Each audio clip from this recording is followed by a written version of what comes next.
Hello, folks. Welcome to Holding On with Holder, where I talk to interesting people about interesting topics. My name is Steve Holder, and I am your host.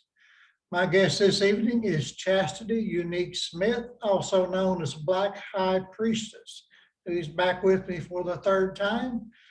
Welcome back, Chastity. Thank you. It's great to be back.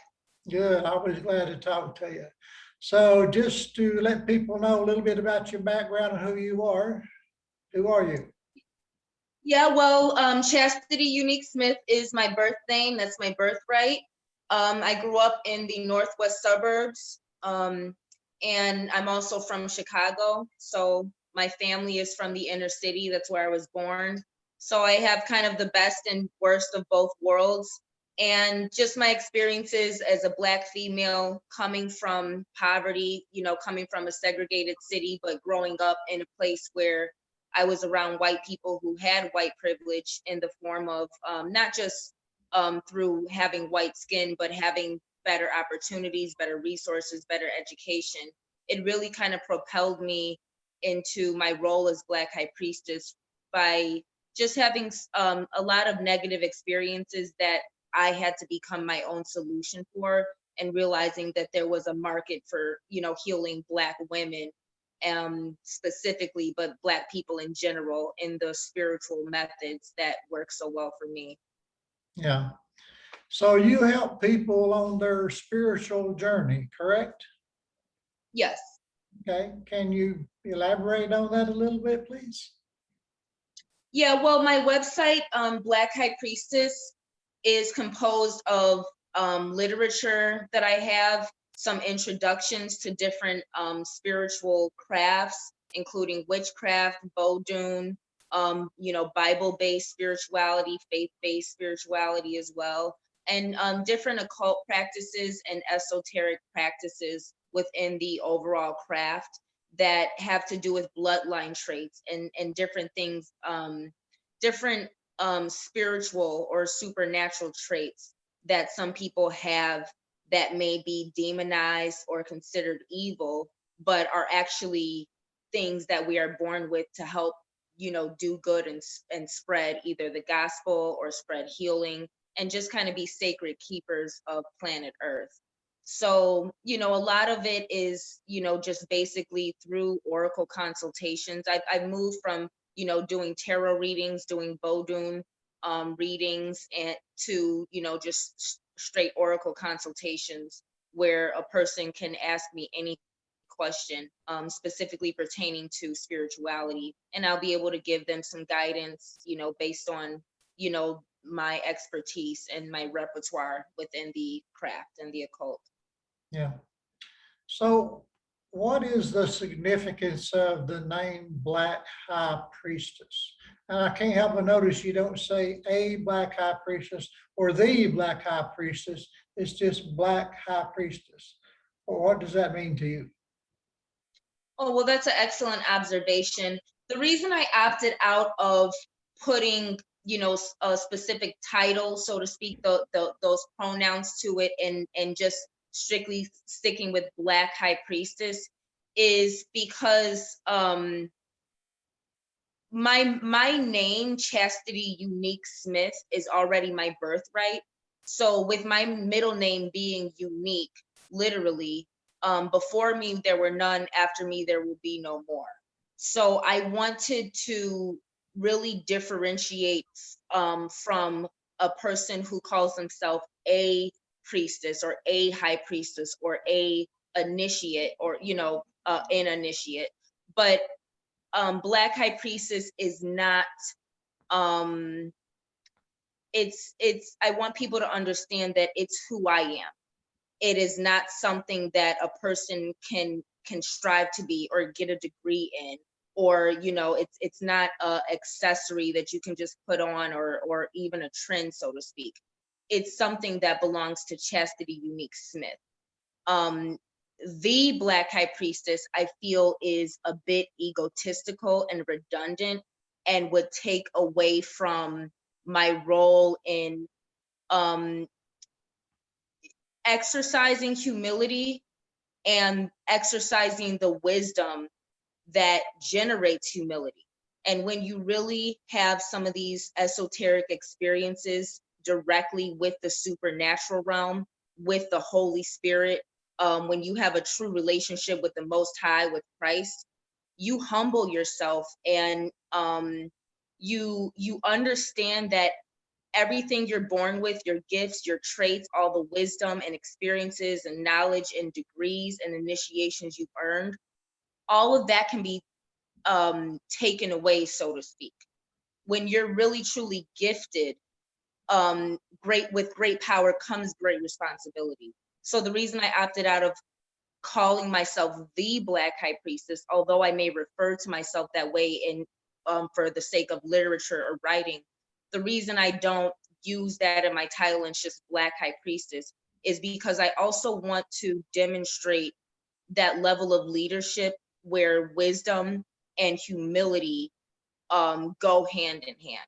And it also keeps me in check to remember that just because I am the Black High Priestess, it doesn't mean I'm the only source of information or authority, even, or healing that people can come to.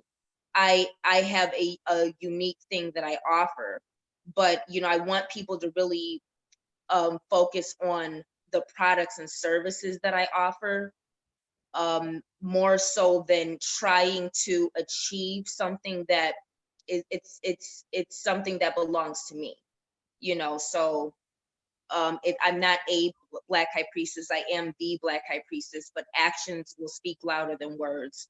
And I want to be able to demonstrate my power, my authority, and my wisdom more so, and you can show people better than you can tell them. And I want to really demonstrate that in, my presence. Let me ask you a question, and this is a compliment, what I'm getting ready to say, even though it may not sound like it. You come across as sounding very superior, and I look up to you. Do you think of yourself as superior to ordinary people? Well, by definition, the world has the inferior and the superior. By definition, we are not equal. We should treat each other the way we want to be treated, but we are not equal. There are people who are more attractive, and beauty is in the eye of the beholder, but beauty also has a scientific definition. There are people who are more athletic. There are people who have higher intelligence. All of these things come naturally. So again, moving back to, my spiritual role in helping people enhance and utilize their supernatural traits, I utilize the terms superior and inferior a lot of times when talking about the differences between Black and white races and experiences. But I cannot say I consider myself superior overall, that in the way that I be treated differently, or do I deserve, when a lot of these terms are best used in the context of comparison. And when you're making specific comparisons, the terms inferior and superior do apply. But the way I carry myself and conduct myself, and my ability to speak with authority, it didn't come from me growing up thinking or being groomed to believe that I was superior. I grew up with enormous circumstances that constantly reminded me that I was beneath, or I was less than, or I was uglier than, or I was too dark, or too skinny, or too poor, or too Black. So when it comes to inferiority and superiority, the friction that I experienced as an unapologetically Black woman, being called ugly, just because of my skin, just because I was Black, just because I was different. It allowed me to understand inferiority and superiority from a perspective that, you know, a lot of people, let alone Black people in a segregated city like Chicago, don't have those unique and dire, you know, like hands-on racism experiences to be able to be groomed in a way where beyond all you know, social construct and beyond all social stigmas attached to what it means to be a Black woman, I'm able to conduct myself with superiority in the way that I was taught it is. My mother had an extremely high standard for education, for class, for manners, for all those things. So outside of school, I had to achieve high standards that are often considered belonging to the high class or the superior, the ruling class, the elite. You know, but I also was treated by, you know, white racists or the predominantly white, you know, environment that I came from. I was also treated like a second class citizen in a lot of situations. Now, going around predominantly Black and more impoverished, disenfranchised communities, I'm also treated in a strange way, the same way white people who are considered superior, you know, in a racist way, you know, in American culture, a lot of ways. But Black people, I notice my own people also treat me different, and it's almost like a thing of, I realize because I'm Black people are gonna treat me worse also. And I realized that it's not just a white thing. Black people treat Black people worse than they treat white people. Everybody treats Black people worse than they treat white people. Everyone is programmed to think that Black people are a certain way, and that when you're a Black woman, you're supposed to talk a certain way, and you're supposed to be loud and ghetto, and you're supposed to have kids without fathers and kids out of wedlock and be, you know, so the way I conduct myself, other people so much in my life, as from the time I can remember understanding fluent English, say age 3, for, you know, up to age 5, when people start actually complimenting you on your looks or noticing your looks, you know, or, you know, oh, your child is so well behaved or well spoken or this or that, you know. Ever since I could remember being able to understand adults and understand English, people have singled me out, me and my brother, you know, but people have told me, you're beautiful for a Black woman. You're different. You're strange a lot of times, which comes with my personal interest, you know, but you are so well spoken. You have such good manners. A lot of times growing up, people would be like, I thought you were mean. And but when I talk to you, you're the nicest person I've ever met. Well, that's that stigma of, when you're beautiful, people expect you to be mean. People expect you to look down on other people. When you're drop dead gorgeous, people expect you to behave as if you are superior to others. And I got a lot of stigmas attached to me from people who didn't know me, because they assumed you're Black, which means you're mean, or you're offensive somehow, or, you know, you're a Black woman, so you have an attitude, because that's how we're portrayed no matter what in media. And then you're beautiful, so you must be a snobby, bratty person, because your life must be, you know. So when people actually get to know me and I don't fit these stereotypes that Hollywood narratives construct about women, about Blacks, about beautiful skinny models, it lets me know that other people have these ideologies about inferiority and superiority. And no matter how much I meet the standards of superiority, I'm still automatically by default treated a certain way because I'm Black. So I've had to practice humbling myself a lot because I have been treated as a superior person all of my life because I meet the standards of white femininity.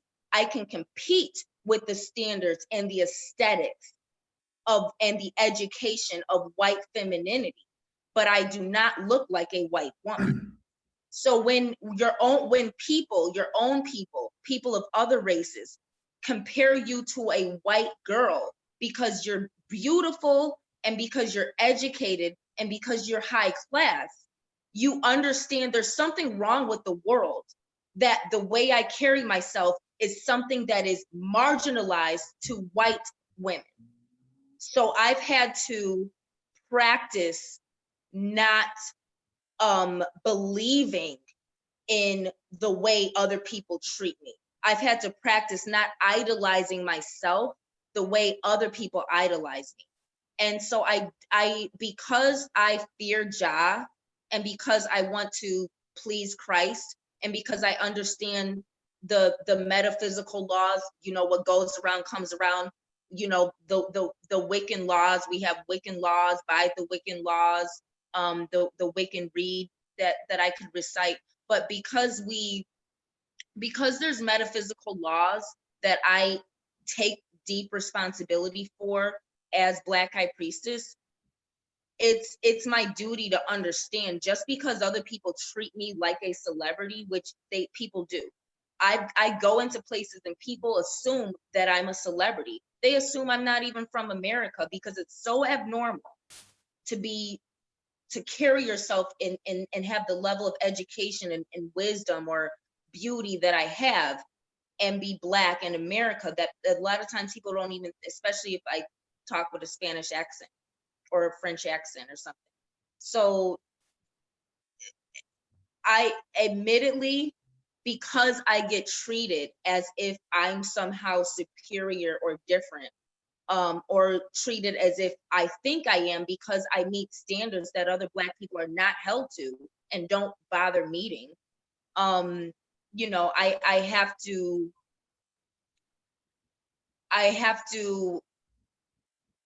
remember to give back and remember that anything can happen. You can become handicapped. You can lose your beauty. Accidents can happen. You know, anything can happen where your gifts and your traits and the things that make you powerful or give you influence can be taken away. And what else is there? And my parents were I was fortunate to have parents that were very big on don't be like other Black people and put all your eggs in being entertainment for white people. Get an education, know how to maneuver in the world, and have something to fall back on if your dreams and ambitions don't work out the way you want, you know. So with wisdom and having wise parents and having a mother who was not as glamorous and things like that, you know, I'm a little more into glamour and modeling and things, but having a mother who was very much into womanhood and into religion and into, you know, achieving standards of femininity that had nothing to do with your looks, but had everything to do with your character. Because I had a mother like that, I understand that being treated like a celebrity doesn't make me better. And it doesn't mean that when I go to the bathroom that it smells any better or worse than the next person. And that's that reality. And that's what I bring as Black High Priestess, because so many women, Black women especially, they want the glamour, they want the beauty, they want to be accepted by white people. They want to be accepted and considered genuinely beautiful by Black men, not, you know, not the courtesy that Black men show Black women of I love Black women and you're beautiful, but actually have Black men really sexually be aroused by them and really lust after. You know, a lot of sisters, they only know what it's like to be loved by Black men because they have a big behind or big breast or have a West African shape, you know, or because they look half white. But when sisters look at me and they're like, you're really sexy and you don't have fake hair, you don't have light skin, and you definitely don't have a big ass. You know, excuse my French, but I'm skinny. I'm skinny to the point where I've had trouble attracting men of my own race because the average Black man prefers a body shape bigger than mine. And it's not to stigmatize Black men's preferences, but when sisters look at me, they're looking at the glamour part and they're not really understanding. You can go get faux locks, they call it. You can get fake locks, with a lot of sisters do. You can throw on some makeup or you can try and dress like me, you know, or things like that. But the energy I'm emanating, my sexiness, it doesn't come from how I look. It comes from my womanhood and my actually knowing my worth. And so, you know, I use my beauty as a way to attract specifically Black people to spirituality that will give them freedom, the same freedom that I have to be myself without trying to meet any standards, you know, the same freedom to express my allegiance to my spiritual practices, without concern for how it affects my material life. There's freedoms that I express that people don't understand. The way I walk, the way I talk, it comes with there's a whole character to that you have to have overcome some things that I've overcome. I've overcome being called a nigger by white people at age 5 and other races. I've overcome being held back by white people, men and women, at every turn because I was better than them or than their children, or because my test scores were higher and they didn't want to have this Black kid, this Black child who comes from poverty outshine them with the. I've had to overcome these things on a regular basis growing up. So to conduct yourself with the superiority that I do in comparison to most Americans, most Black people from Chicago, most females, and, you know, again, superiority and inferiority, that's in comparison, because you can take some other women and by definition, they would be superior to me. They have more money, they have more resources, they have other things that if we're talking about actual royalty, some of the sophistication I exude, by definition, I don't have land, I don't have royal subjects, I don't have authority in certain things, but I have a lot of spiritual authority. And that's what Black High Priestess is about.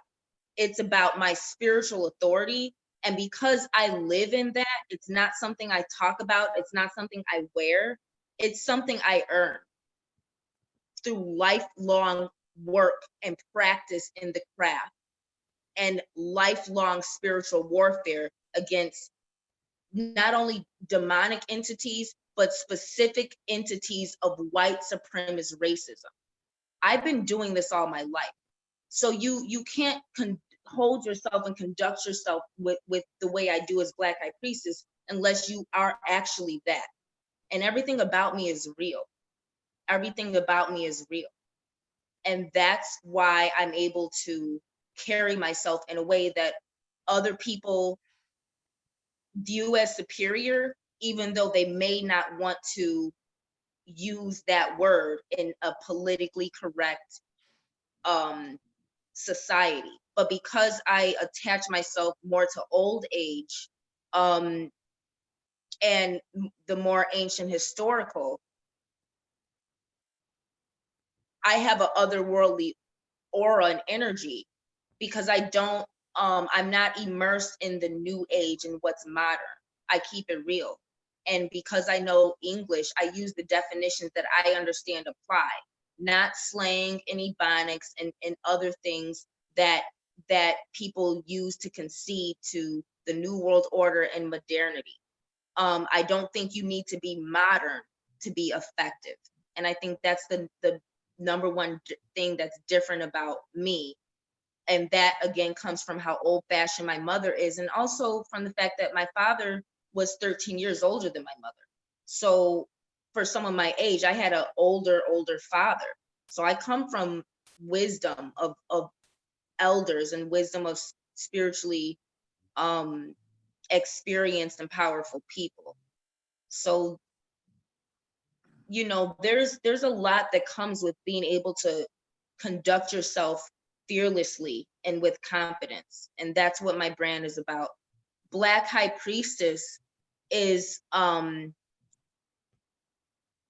it's being a high priestess. There are rites and initiations. That role is specifically dealing with the feminine principles and implementing the feminine aspects of, you know, principles of, you know, different crafts.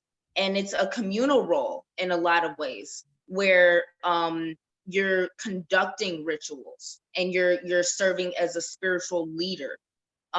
Because you know, I don't have a church, so to speak. I have my own audience, but there are things that I do in my own space for the greater community, you know, that I see, you know, things, I see things manifesting. So I allow people to really come to me to show that they're serious about getting the initiations that I have to offer when you're ready to enter the darkness. Black, for me, as Black High Priestess, it deals with a color first. It deals with the color blackness, which segues into the energy of blackness and the scientific breakdown of blackness being gravity, being a mystery, you know, the universe, and you know, still being a scientific mystery, black matter, different things. So there's a scientific energy of blackness that also seeps into the metaphysics of being a Black human and being a Black individual or identifying as Black, because historically Black was not, so to speak, if you go back in Europe or, you know, different places historically, Black did not necessarily only refer to an African person. It referred to the type of craft you were doing, or, you know, a stigma attached to you, or how you associated in society. So Blackness is not race specific, but because I have passed a lot of initiations in overcoming white supremacy, I'm able to help other Black people do that and give themselves the freedom to express and to be and to carry themselves as a superior person, even in a world where you're always going to be treated as if you are inferior, even when you're not, a lot of times in comparison. So Black High Priestess deals with the color Black and those who utilize that color and how it relates to witches and why we wear the color Black, how Black as a color protects you and it helps with banishing, and its overall implications and applications in the craft. Black as an energy, the scientific applications of gravity, darkness, shadow magic, and also things that get into invisibility, empathy, mind reading, and traveling, wormholes. All these are scientific aspects. When you deal with science in the craft, you're dealing with the magic and you're dealing with the masculine principles. So the feminine principles, the applications of Black in the craft, the scientific applications of it leading into metaphysics, and the social applications of Blackness by identifying as Black, meaning essentially you are a American who is a descendant of the slave trade, who identifies as Black because you don't know what part of Africa or the West Indies or the, what part of the African genetic cultures and ethnicities you come from, because of the mixing that happened during the slave trade of us being taken from different parts, mostly West Coastal Africa, West Indies, Caribbeans. So Black socially is a racial identity of people who are descendants of the slave trade, or people who, identify as being an outcast or as being oppressed based on the color of your skin or the phenotype. Okay, I think that was a yes. And, and like I said, I have a lot of respect for you. You know that I do look up to you, and you are a very intelligent and well-spoken and beautiful person inside and out. And I mean that with all my heart. Are you connected to the Black Israelite movement in any way? Well, I'll say I'm connected to it in that a lot of my methods of communicating Black power and Black spirituality or African spirituality, a lot of the correlations that I help make come from some of the rhetoric and the lessons that are taught in the Black conscious community.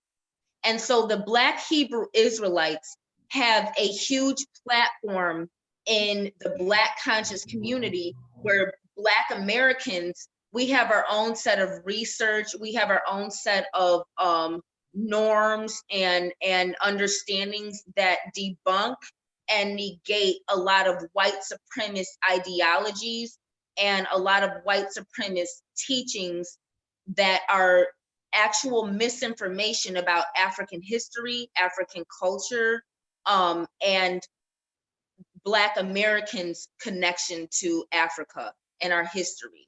So in terms of the Black Hebrew Israelites, I have learned and I have studied and listened to a lot of Black Hebrew Israelite scholars, who have done a lot to either debunk a lot of what the Bible says, or to kind of recolor the Bible in a way that represents the African history that's actually in it.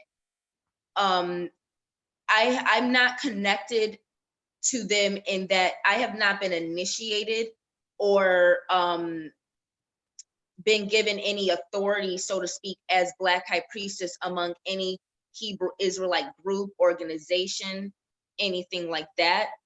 But I will say, aside from the modern, American group of Black Hebrew Israelites, in a more ancient context, when I teach Vodun in terms of how it relates to the Bible, a lot of that has to do with teaching whoever I'm initiating or giving a consultation to, helping them understand the African culture within the Bible, specifically the Old Testament customs that are still practiced today and still can be practiced, but that are spiritual practices that are not just African spirituality, Africa being the largest continent, a lot bigger than it's shown on the map. Remember, maps make Africa look smaller than Europe to give the impression that the European is superior to the African, whereas Africa is nearly 3 times bigger than Europe. Really? Africa, I didn't know. yeah, or the Americas for sure.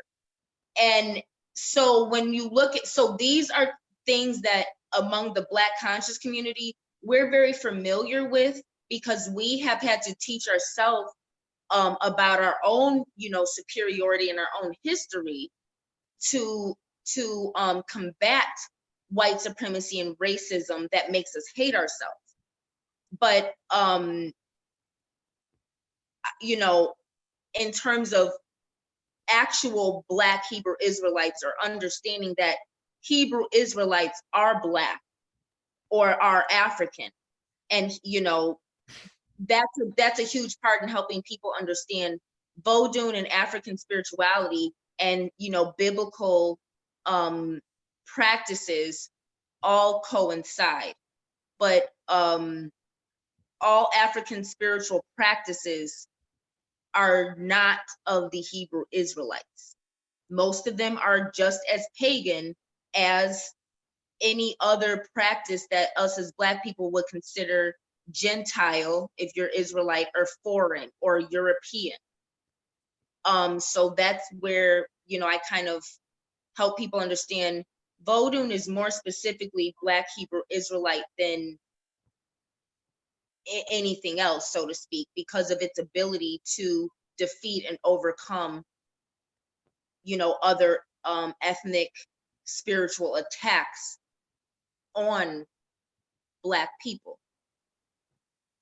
Now, that's very interesting. So we've kind of talked about this before. So you're saying that the Black Israelites, the Israelites of the Old Testament, are pretty much the same as Voodoo today, or at least there's a connection, correct?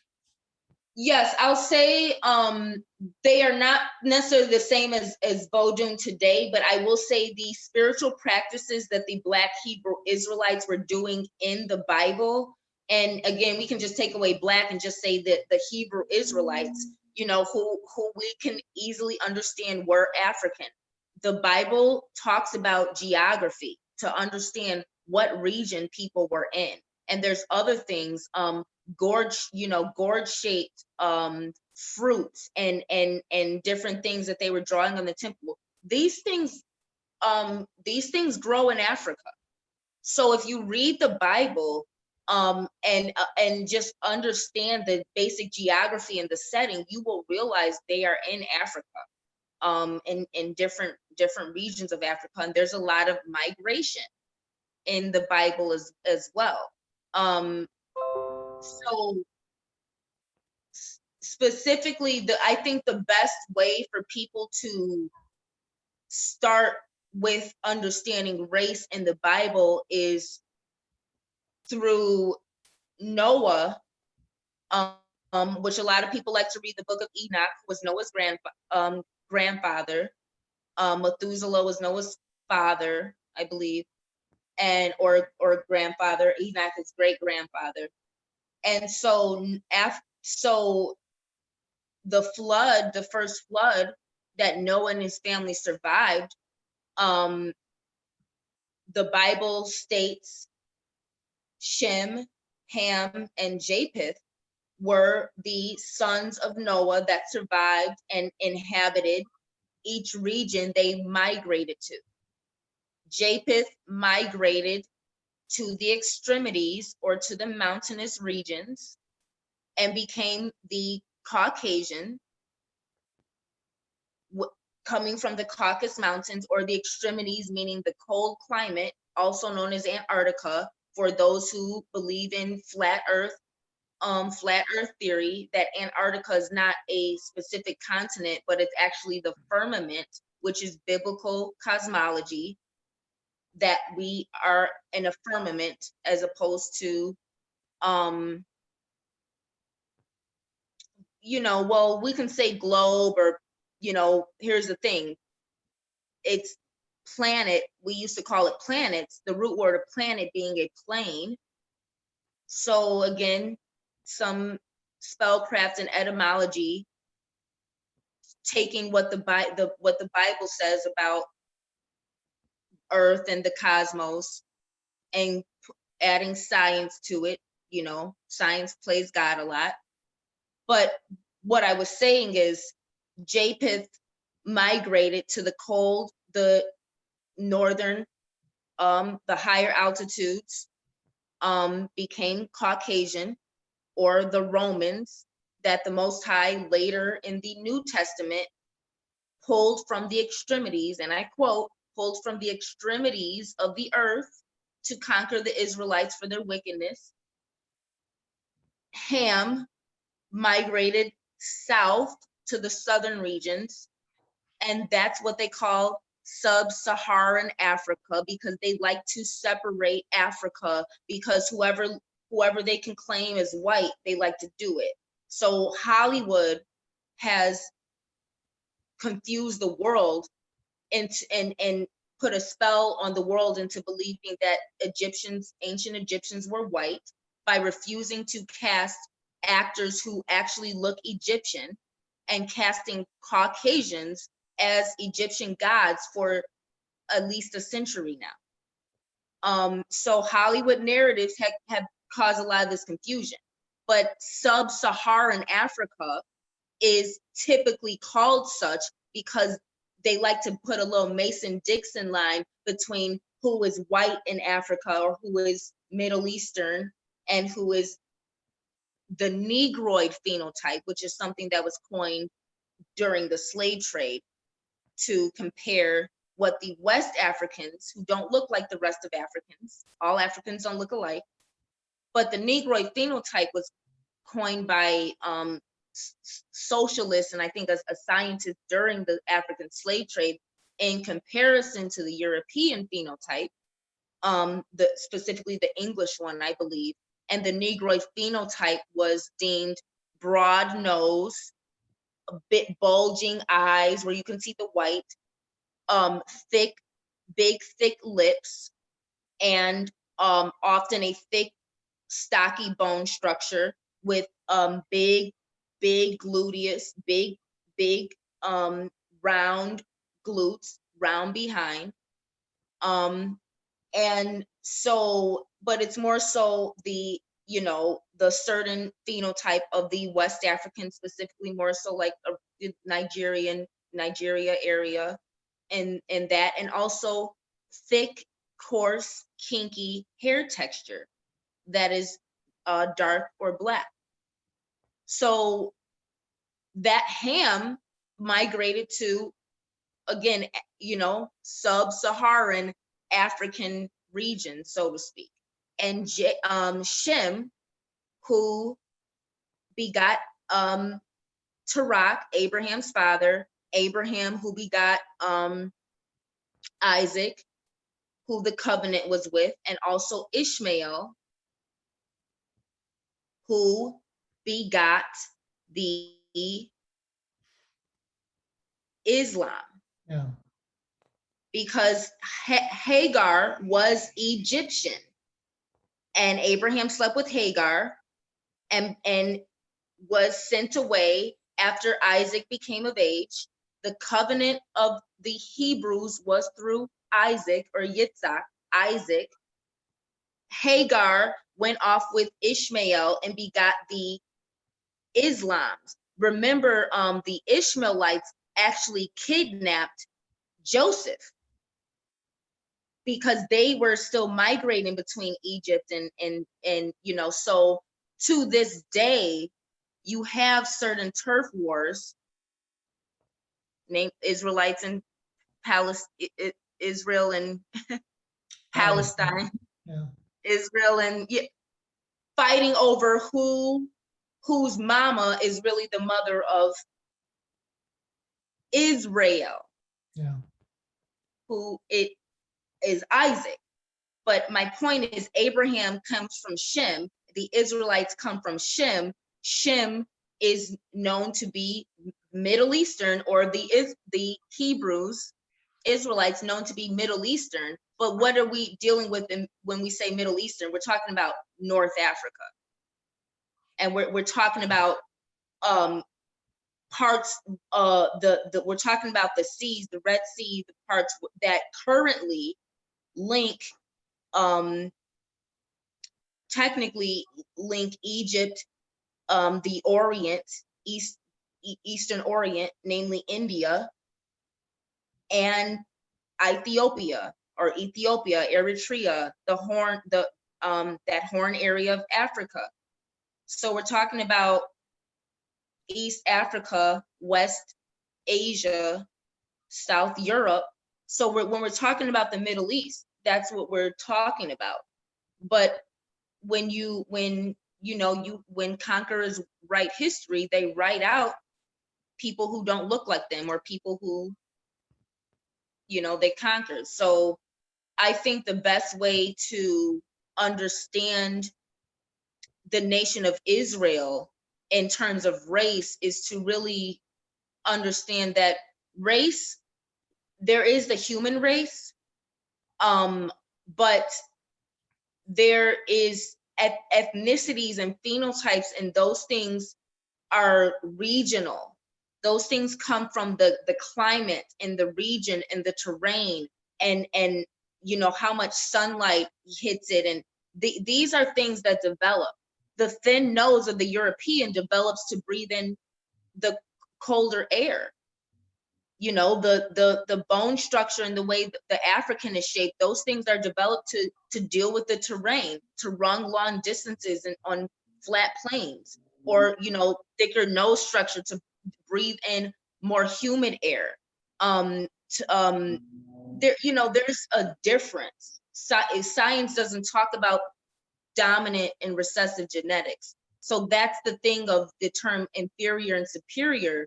Science uses these terms, science, not Africans. European science has already deemed the African, the original man and woman, has already deemed the African to have a denser bone structure, thicker hair follicle, that can conduct a higher electromagnetic energy, meaning Black people have a stronger aura, in layman's terms.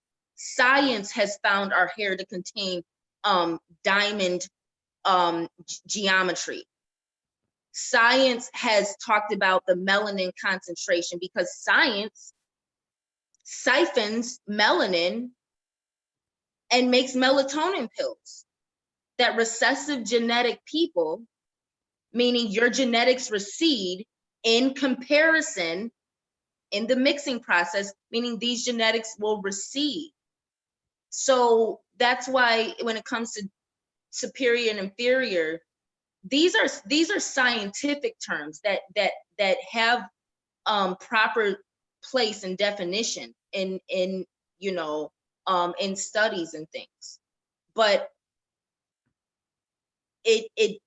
equality, no one's equal, but again, you treat people the way you want to be treated. There are those spiritual laws of understanding. Just because something's different does not make it better or worse. Being equal means everything's the same. We're not. People are taller, people are darker, people are dumber. We're not the same, but you treat people equally so long as it works. I say you treat people equally, and if it, or treat people how you want to be treated, and if it doesn't work, treat them how they treat you or treat them how they act. But if you want to take the higher road, you understand there's an equilibrium and a balance, and things should not be equal, because the moment things do become equal, that's where the imbalance takes place. Yeah. So in terms of Black Hebrew Israelite, I just kind of want to talk about the fact that the Hebrew Israelites were African. That does not mean they all had dark skin. The Bible talks about dark skin and mentions certain women who were known to have darker skin, and also were known to be extremely beautiful, because they had that feature of extremely dark skin. The Cushite women were known to be very beautiful. Moses's wife came from a tribe of women who had dark skin, and Miriam at one point criticized Moses for marrying a woman of this tribe and got struck with leprosy. So it's important to understand, when you really are a Bible scholar, you're not going to let your own ego create a false doctrine, and you will fear adding or subtracting from what the Bible actually specifically says, because the Bible states you will curse yourself by adding or subtracting or establishing your own righteousness and doctrine. So Hebrew Israelites were of African descent, and Hebrew Israelites can now have any phenotype. There are the Ashkenazi Jews, or the Jewish. Etymology, ish, means like, half, semi. That's why it's called anti-Semitism, because traditionally those Jews who were from Europe were not always considered the same as the African Israelites who were from the Bible. So the Jewish term is directly related to the fact that they were not, so to speak, Hebrew, or what we refer to as Kemite, or from ancient Kemet, known as modern day Egypt. The Bible referred to it as Mizraim, that region. But that's to say that when you're talking about Black in modern times, taking away the Bible scholarship we just went over about, you know, Africans look a certain way, but there's not one specific look. You can have thinner hair or lighter skin or darker skin. All Africans weren't considered to have extremely dark skin. And the Bible differentiates skin color. But when you're talking about in modern times, there's a reason it's called Jewish. There's a reason we differentiate between the Ashkenazi Jews, the Czars, those who derive from Russia or even Turkey area. Because there's that half and half, that Semite. Semite means not fully, it means semi, it means half and half. So you're half Hebrew. In modern times, that means you're half African and mostly European. So there is a lot of conquering in history that took place with the Hyksos and things, conquering Egypt and everything, that now allows people who have no connection to Africa genetically, therefore no connection to the Hebrew Israelites genetically, means they're Gentile. That's what the Bible called the Gentiles. The Europeans, the Romans, who had no genetic connection to Christ or Abraham. But because Christ died and did the Vodun ritual of blood sacrifice. Vodun is blood sacrifice. So when Christ did that Vodun ritual and died for all flesh, you didn't have to be Black or Israelite. You just had to believe Christ died for your sins and accept his blood. Before, as an Israelite, you had to sacrifice a lamb back in Egypt, put it over the doorpost, put that blood over the doorpost that you sacrificed yourself to keep the death angel from taking your firstborn son, or just, you know, to separate you. But when Christ came and shed his blood, we no longer had to do those Vodun rituals of blood sacrifice for repentance and protection. We just had to believe. That's when the Gentiles were grafted into the nation. But that's when Christianity started. When people who were recessive genetic, or who had no genetic connection to Christ, the way Israelites do, Hebrews, were able to still be a part of the body of Christ through belief.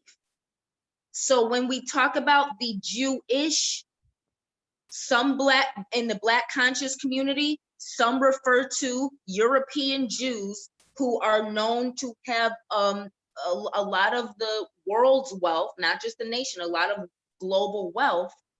A lot of Black conscious community and revolutionaries may refer to European Jews as the synagogue of Satan, because of the understanding that we are oppressed by white people, and that Gentiles have grafted themselves into the bloodline sovereignty, meaning the bloodline trait of being a Hebrew, without acknowledging the fact that you're mostly Gentile if you have any real African blood in you, and without acknowledging that you are of your Jewishness, is it historical or is it political? So when it comes to modern Black Hebrew Israelites, a lot of the Black Hebrew Israelites, a lot of their platform is about reestablishing the African genetic needed to be considered genetically Hebrew Israelite. And here's the thing. I do not advocate for what the Black Hebrew Israelites in America, I do not advocate for what they do and what they're about, because even though they help Black people debunk white supremacist ideologies and falsifications like I just went over, and help debunk a lot of this false history that makes Black people look lowly and poor throughout history, even though they've whitewashed our history and our royal history. That's great. But the Black Hebrew Israelites, unfortunately, there is so many of them who have platforms that have deviated from establishing the African culture within Christianity and establishing some of the Old Testament culture that Black people is more conducive to Black genetics. They have deviated from that, and they have let their leaders who are really satanic run amok in the conscious community, to the point where I can no longer advocate, because the Black Hebrew Israelites have become Black men who they themselves are the synagogue of Satan, trying to reestablish social practices that Christ did away with. That was the reason the Most High pulled the Romans to conquer the Israelites, because of their way. I'm sorry, is it fair to say that these Black Israelites that you just mentioned are Black supremacists? I mean, that's kind of what it sounds like when I listen to them. Would you agree with that? No. There are no real Black supremacists in America, unfortunately, because again, you have to have a level of superiority that in the conscious community where that rhetoric takes place, there's not enough masculine superiority for Black supremacy to really be in effect, aside from the Black Panthers. And the Black Panthers are not Black supremacists. The Hebrew Israelites are not Black supremacists. The Hebrew Israelites, the Black Hebrew Israelites, are more about pimping Black women, creating harems of Black women. They are more about even borderline scamming, but more so just kind of creating commerce that is female labored but male dominated and owned. So the problem with the Black Hebrew Israelites in America does not affect white people at all. If it affected white people, then I could identify it with Black supremacy. But there is nothing in America that Black men in the conscious community are doing that will effectively put a dent in white supremacy. They are the worst white supremacists they have become. And when it comes to the Hebrew Israelite, I'm not speaking for all Hebrew Israelites. I'm saying I can no longer promote that platform at all because so many of the leaders have run amok and gained a following for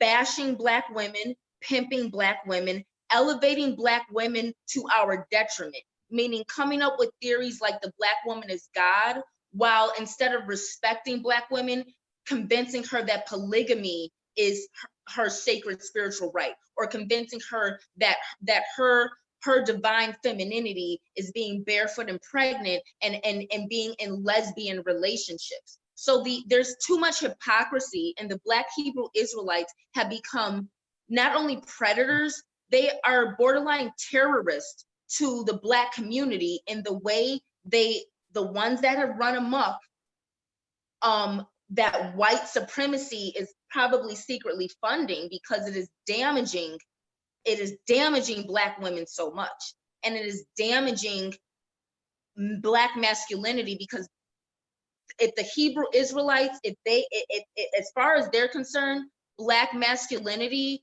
means you're a Black man and you have a penis and you sleep with all the women you want. Black women are nothing but chattel slaves. You can cheat all you want, because as long as you're a man, everything you do is okay. And the women cannot sleep with anyone but you know. So there's there are people like Pastor Dowell, who is a YouTuber, who would be considered a Black Hebrew Israelite, in that all of his rhetoric and doctrines are Old Testament. But in a way, it's good to have masculinity and Black masculinity that is biblical. But Black Hebrew Israelites hate Black women. They pimp Black women. They have no respect for Black women. And the Black Hebrew Israelites are doing exactly what the Black Hebrew Israelites in the Old Testament were doing to the women and among themselves, that brought on God's wrath. Are they doing this intentionally because they think it's correct? No. These men hate God, they hate Christ, they hate women, and they use religion and they use Black consciousness and biblical, they use these things as a platform to pimp women and to get money, and even sometimes scam people into joining harems, joining communities where there is substandard living situations. They are manipulating Black people into getting into, sovereignty and rights that are not always really legal and will not really fly in actual Supreme Courts and legal courts. Yes, courts are skewed to favor white America, but a lot of these things that the Black Hebrew Israelites are doing are not beneficial to Black people.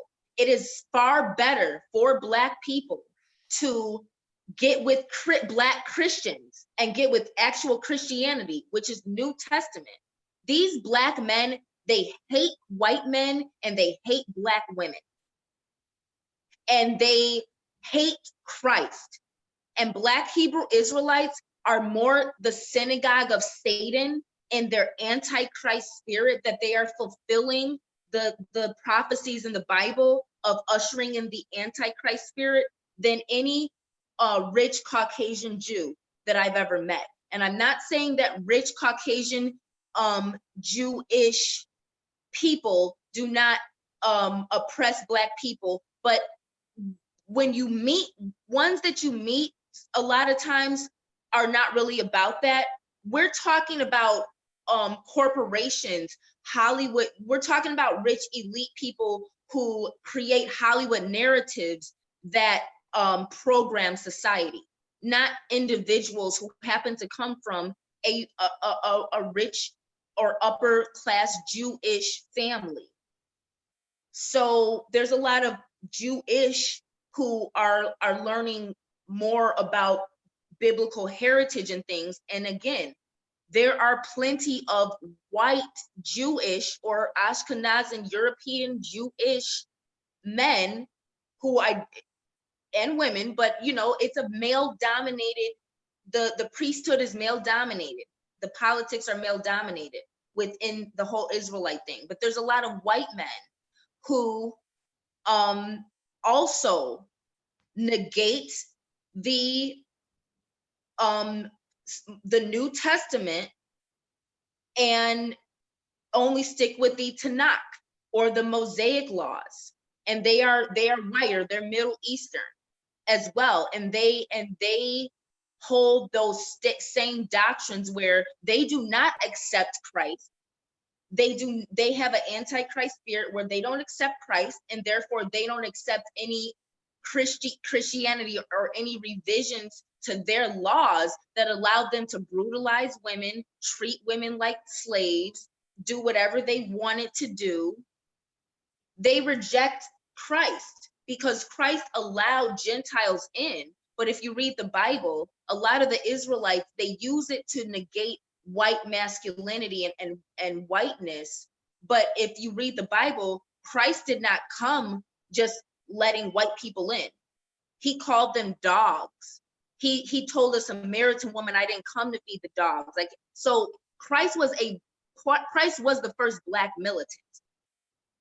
And so the Black Hebrew Israelites have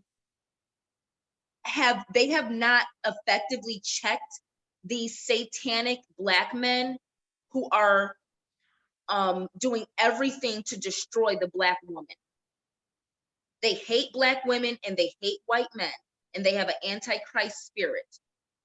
And the Black Hebrew Israelites have done nothing to check these men that have run amok, because they're getting funding from COINTELPRO to make sure that the actual Hebrew Israelites that are establishing the African spiritual traditions of Christianity, that I say we, because that's part of what I do, teaching the biblical mysteries of African spirituality.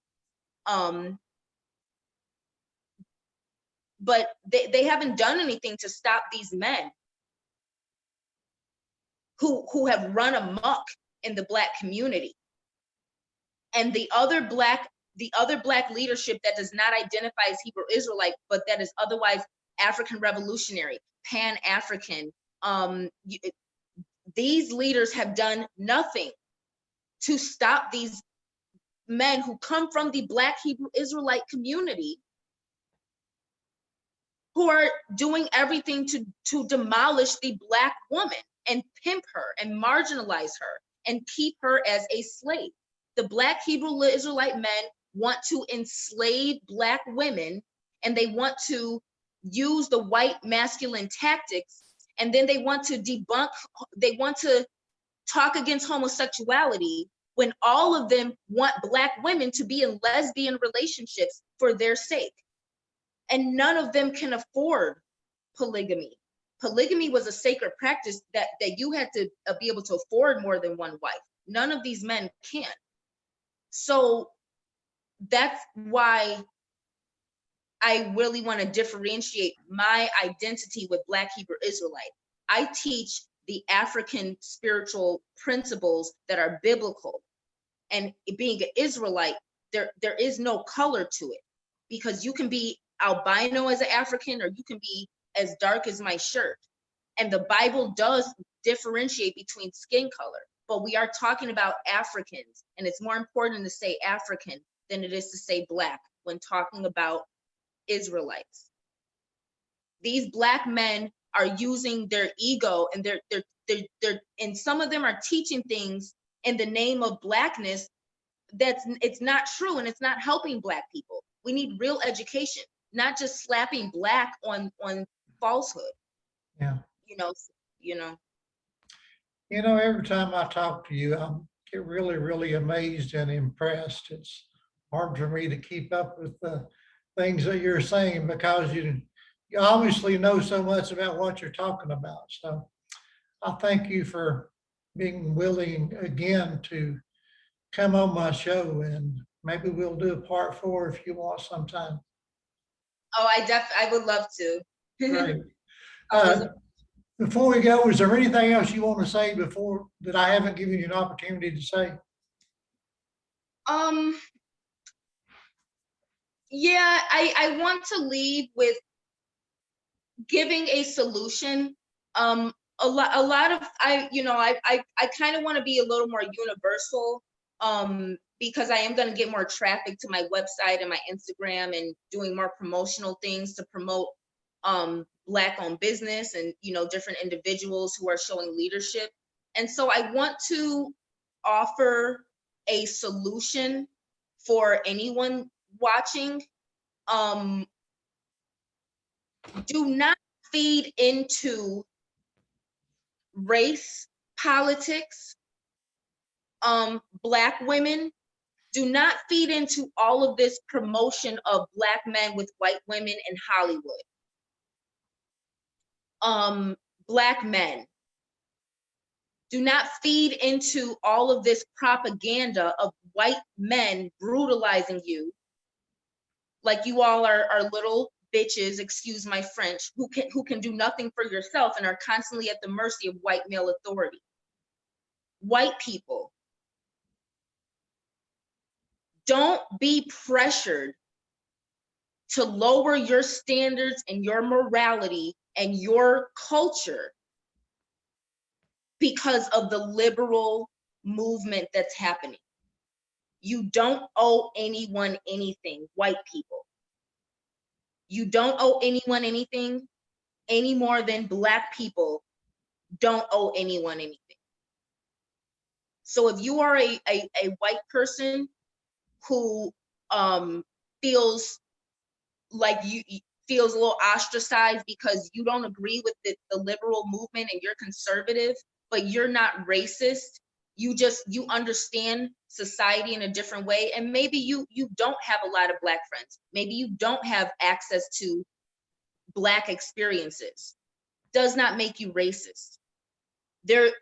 Black issues are being used to create a liberal agenda and to dismantle order in society, to usher in a new world order.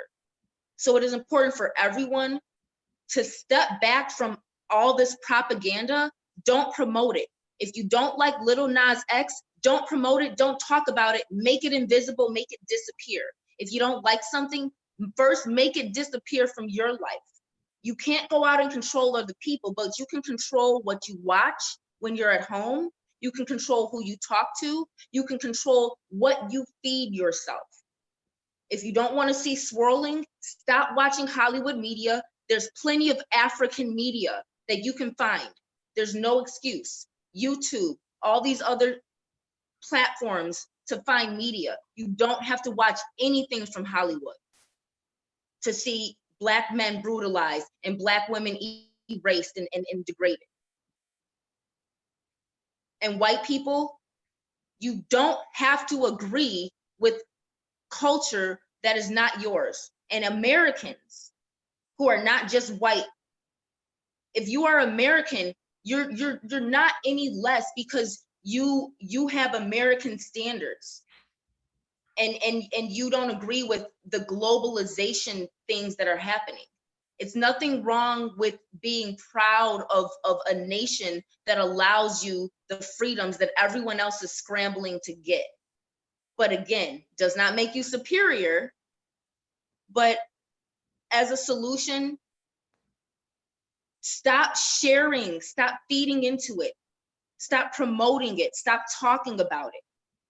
Talk about beautiful Black women. Talk about powerful masculine Black men. Promote these Black men who are loving their Black wives and setting a good example instead of gossiping about Derrick Jackson. There's too many positive things that we can promote and put energy out there to be promoting this propaganda that happens few and far between. Police brutality, few and far between.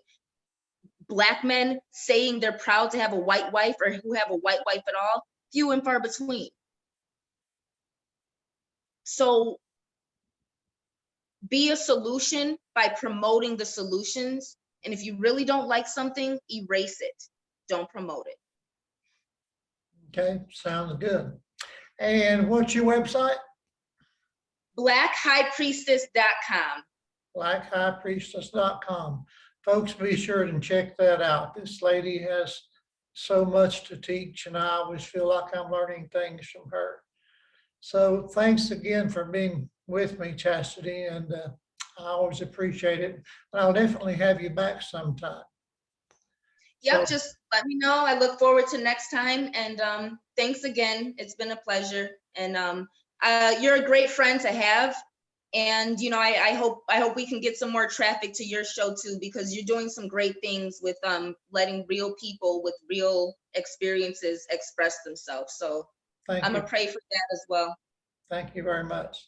And folks, thanks for tuning in to Holding On with Holder. Please feel free to spread this all over the internet, and please check out BlackHighPriestess.com. Thanks.